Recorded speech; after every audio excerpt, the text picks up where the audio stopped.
Y bueno, como les contábamos al principio del programa, el próximo viernes, 1 de diciembre, es el Día Mundial de Respuesta al VIH-Sida. Y en el marco de este día, el colectivo feminista Malnacidas organiza una noche de VIH y arte y un ensayo abierto de una comedia de terror. Son 2 encuentros de arte con foro y debate con el objetivo de abrir conversaciones con la comunidad sobre el VIH. Malnacidas, les cuento que es un colectivo feminista que, como les decíamos al principio, lo que busca es visibilizar la voz de las mujeres y las disidencias con diagnóstico positivo por VIH, pero también de las mujeres y disidencias afectadas por el VIH. Y ahora también vamos a hablar de eso, ¿no?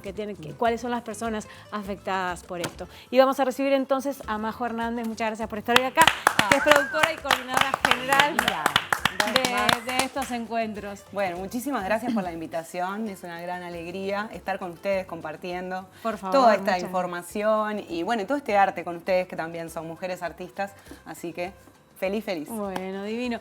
Majo, bueno, recordémosle un poco a la gente qué es Malnacidas, este colectivo, cómo trabaja. Bien, Malnacidas surge como un proyecto educativo, un proyecto socioeducativo en el que nuclea la educación artística y la educación sexual con el objetivo de trabajar con mujeres y disidencias afectadas por el VIH en pos de una enunciación en primera persona y en diálogo con la comunidad. Es así que veníamos de un proyecto trabajando con adolescentes cuyo diagnóstico era desde niños, desde niñas, y quienes se quedan en la militancia o en el activismo son adolescentes mujeres. Entonces ahí surgen estos talleres, bueno, toda la inquietud de, bueno, poder contar y poder visibilizar estas vivencias, estas subjetividades que tienen que ver con el género, obviamente, y también tenían que ver, en este caso, con la adquisición del virus por una vía que no era la sexual. Entonces, la complejidad que traía eso en la existencia, sobre todo en una adolescencia, transformándose en una juventud, y es que ahí surge la idea de continuar este trabajo que se venía haciendo con adolescentes y jóvenes, con mujeres y disidencias. Eso sucede en el 2021, donde con Sabrina Martínez de Afidamento y Papina de Palma nos embarcamos en este proceso con la idea de construir, de crear colectivamente una canción. Y es así que surge La Malnacida como la canción y a su vez se constituye este grupo que dice, bueno, más allá de este proyecto que estamos haciendo este año, esto que nos está pasando, esta comunión, esto encontrarnos entre nosotras, ya de alguna manera queremos que sea autogestivo, o sea, más allá de que nos financien el proyecto, que es sumamente importante, queremos conformarnos como un colectivo y como una agrupación, pronunciarnos como feministas, entrar en conversación con los feministas, con los feminismos, trayendo esta interseccionalidad, que obviamente que no es una interseccionalidad solamente de género y VIH, sino que, como toda interseccionalidad, es de una complejidad que requiere un abordaje complejo y de alguna manera transdisciplinar y en equipo, ¿no? Que es lo que tratamos de hacer. Es como que contiene más de un activismo, ¿no? Porque está el activismo acerca de todo este tema, pero también es como un activismo para creer que el arte sirve para muchas más cosas que el entretenimiento o la dispersión, ¿no? ¿Cómo ven a lo artístico qué es lo que tiene lo artístico para convertirse en un vehículo para poder conversar y poner sobre la mesa todos estos temas? Esto es fundamental porque, en primer lugar, creemos en el arte como la acción transformadora, como un patrimonio o matrimonio, mejor para no enlazarlo con el patriarcado, de la humanidad. ¿Qué quiere decir? Que pensamos que a través del arte como herramienta de transformación se pueden presentar infinitos mundos posibles que no son narrados por la historia tradicional o los mensajes o códigos que se instalan de alguna manera sin una intencionalidad de belleza, sin una intencionalidad de que cada palabrita, cada color, cada figura esté comunicando algo con una intencionalidad que en nuestro caso entendemos al arte como transformador y como transmutador de la pena, el dolor, los pesares, la angustia en un discurso positivo, alentador, de alegría, de contagio de entusiasmo. Entonces, de alguna manera, creemos en el arte como un lenguaje que nos permite crear y en ese crear manifestarnos y transformar nuestra microrrealidad. Y creemos también que el arte comunica y llega y tiene un aspecto sensible que tiene que ver con nuestro sistema de percepción, como conocemos al mundo, en el cual de alguna de las maneras nos llega, nos afecta, nos modifica, nos toca emocionalmente, en la afectividad y yo diría que en el cuerpo todo. Entonces creemos que es una forma, el artivismo, ¿no? Y este activismo también de defender el arte como un derecho, también defender la creación y el poder crear cultura y ser parte de la cultura como un derecho humano. Y en perspectiva de género, ni que hablar con lo que tiene que ver con las posibilidades de expresarse desde lo artístico, las mujeres y las disidencias, ¿no? ¿Cuáles son las problemáticas que más aparecen en este colectivo? El primero, yo diría que como lo estructural, está basado en lo que tiene que ver con el estigma y la discriminación y la historia y la personalidad que se le construyó a esta afección en sus orígenes, en los 80, que si bien capaz que dialogando en la cortita parece que se ha modificado, en el imaginario no ha pasado esa transformación. Y además que el VIH es un tema que no se toca, entonces es un silencio absoluto. Como un tabú. Como un tabú, entonces como que capaz que la idea que nos queda anclada en el cerebro, en la afectividad y en el cuerpo, tiene que ver con ideas medias perturbadoras, ¿no? Y cuando digo ideas medias perturbadoras, tiene que ver con que cuando surge como el SIDA, se presenta ante la situación, como históricamente cumplió el rol de todas las infecciones de transmisión sexual, como de alguna manera un castigo, como de alguna manera un devenir de algún comportamiento que podríamos llamarle promiscuo, y pensemos que en un principio todo lo promiscuo era aquello que no era la relación heteronormada reproductiva, ¿no? Y eso después va variando con la historia. Entonces el problema más grande que de alguna manera tienen las personas afectadas o tenemos las personas afectadas con VIH tiene que ver con eso, con que construimos una personalidad, se la encajamos o se la ponemos a la persona que tiene un diagnóstico positivo y nos empezamos a relacionar desde la distancia.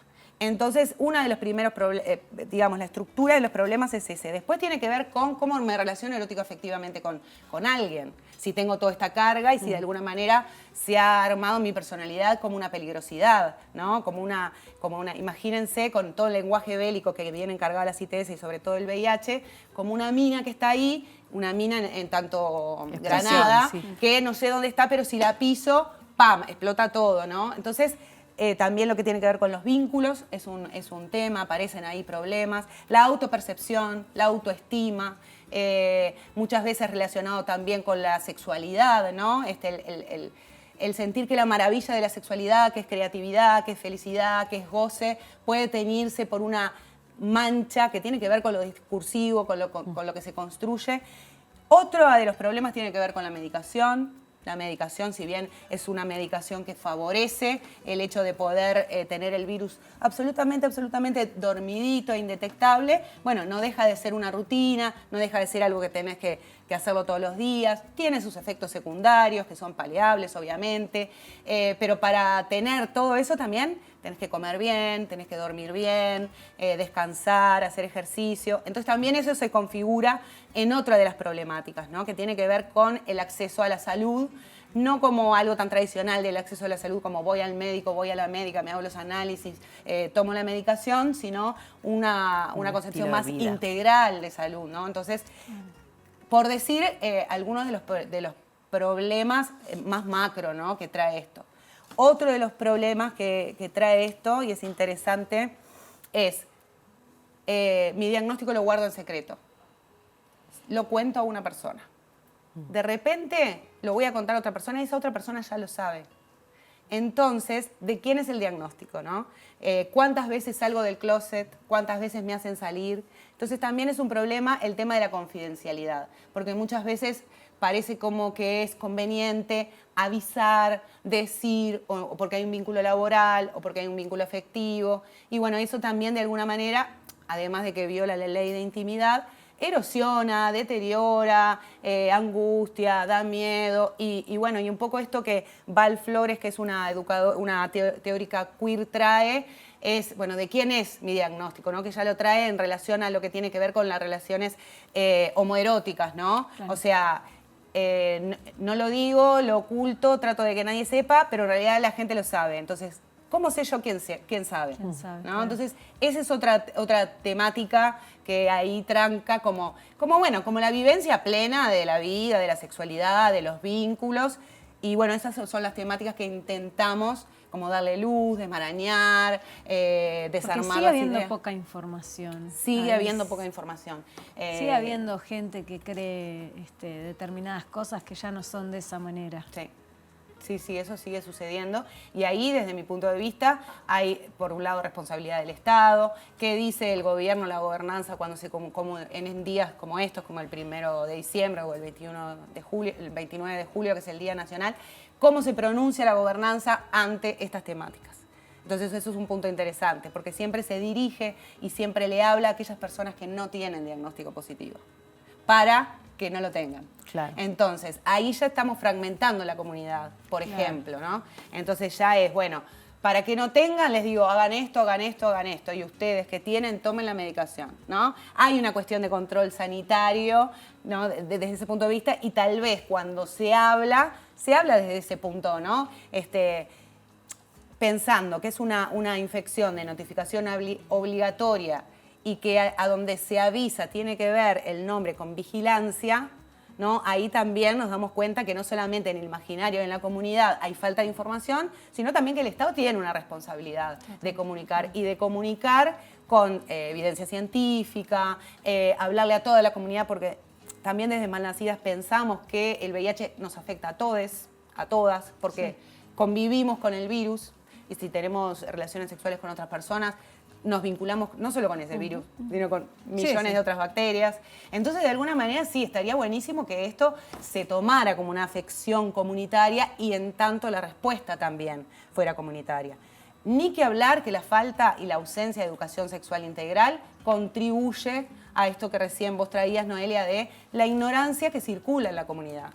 Que podríamos preguntar, bueno, sí, por un lado hay una responsabilidad de la persona que debería o estaría bueno que le diera curiosidad o que se informara. Pero también una responsabilidad de quien diseña los currículum, la currícula escolar, la currícula liceal, cómo está pensando la educación sexual, cómo está pensando, ¿no? Estas temáticas con la comunidad, cómo está trabajando. Ahí hay una responsabilidad. Claro. Más allá de lo personal, de la curiosidad que está.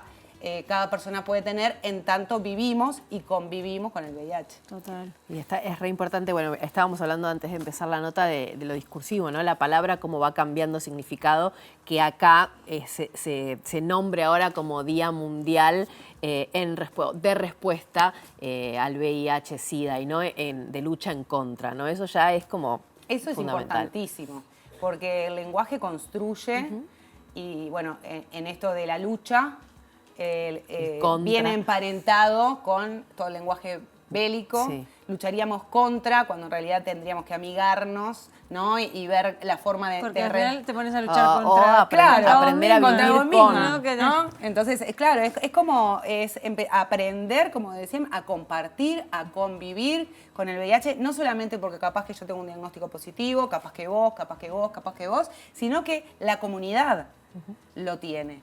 Entonces, me parece que por ahí habías dicho algo que me había resultado. El cambio de lenguaje. Sí. Que entonces me parece muy importante porque se hablaba de portadora. Se hablaba de portador, ¿no? Quien porta un arma, ¿no? Claro. Las defensas, ¿no? Todo el lenguaje como vamos construyendo también y cómo de alguna manera todo este lenguaje está ligado a lo que tiene que ver con la construcción histórica de las ITS.